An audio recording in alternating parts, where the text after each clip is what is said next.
It was 2:47 a.m. when I saw my neighbor digging in his backyard. At first, I thought he was just fixing something, until I saw what he dropped into the hole. It looked like a body bag. He didn't use a flashlight, didn't look around, just kept digging in complete silence. When he finally stopped, he looked straight at my window. His face was pale, covered in dirt, and he smiled. The next morning, there was a fresh patch of soil behind his house, and a smell of bleach in the air. That's when I realized he knew I saw everything. The next morning, sunlight spilled across my street like nothing had happened.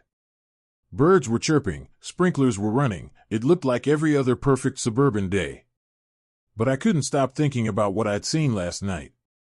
My neighbor, Mr. Halpern, was out in his yard watering his plants like it was just another morning. He noticed me watching and waved with that same wide smile. I forced a wave back, pretending everything was fine, but my stomach felt tight. He was too calm. Too normal. If I hadn't seen it myself, I would have thought I'd dreamed it, him digging at 2:47 a.m., lowering something into the ground. When I left for work, I took the long way past his house. The patch of dirt was still there, darker and looser than the rest of the yard. I swear I could smell something faint, chemical, sharp, like bleach or ammonia. I tried to convince myself it was none of my business. People bury weird things all the time, dead pets, trash, even old furniture. But my mind kept circling back to that shape in the bag, and the way he'd looked at me after he saw me watching. That night, around 9:30, I was sitting in my living room with the TV on when I heard something outside, a faint click, like a camera shutter. I muted the TV, but the sound didn't come again. I walked to the window and peeked through the blinds. Across the fence, I saw a small flash, just for a second, and the reflection of a lens. Someone was taking pictures of my house. I turned off the lights inside to get a better look. My heart was pounding so hard I could hear it in my ears. I waited, eyes scanning the darkness between our yards. Then I saw movement, the edge of a phone screen lighting up, a figure holding it steady. It was him. He was standing just past the fence, holding up his phone, pointing it directly at my window. I froze. For a long minute, neither of us moved. Then he lowered the phone, smiled faintly, even in the dark, I could see it, and walked back toward his house without a word. I wanted to call the cops, but what would I say?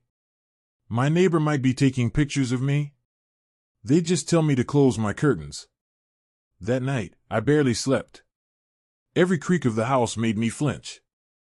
Every time I closed my eyes, I saw him standing there again, that faint smile, that quiet, deliberate way he moved.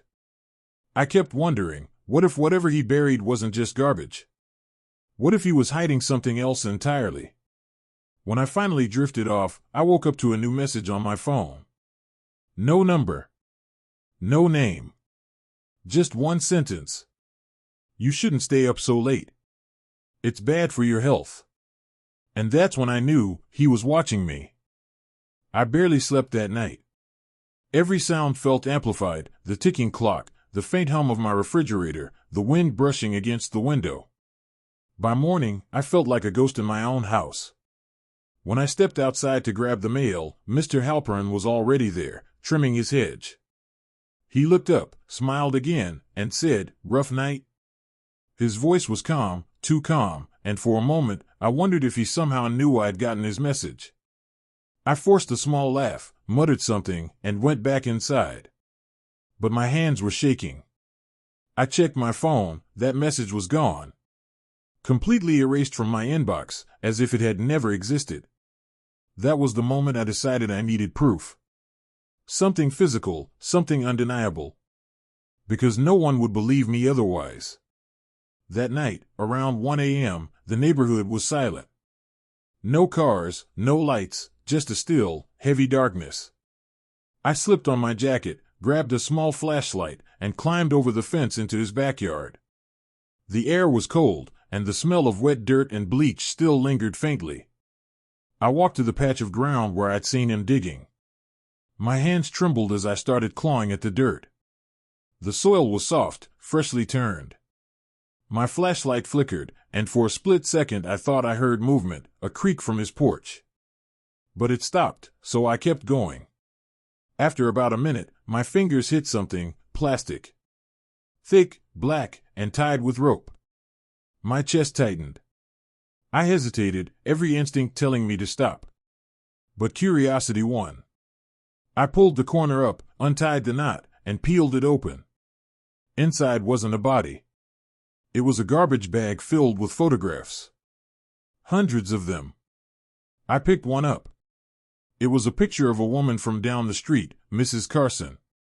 She was standing in her kitchen, washing dishes, completely unaware she was being watched. The next photo was of the Henderson kids playing in their backyard. Another was of me, sitting on my couch last night, staring at my TV.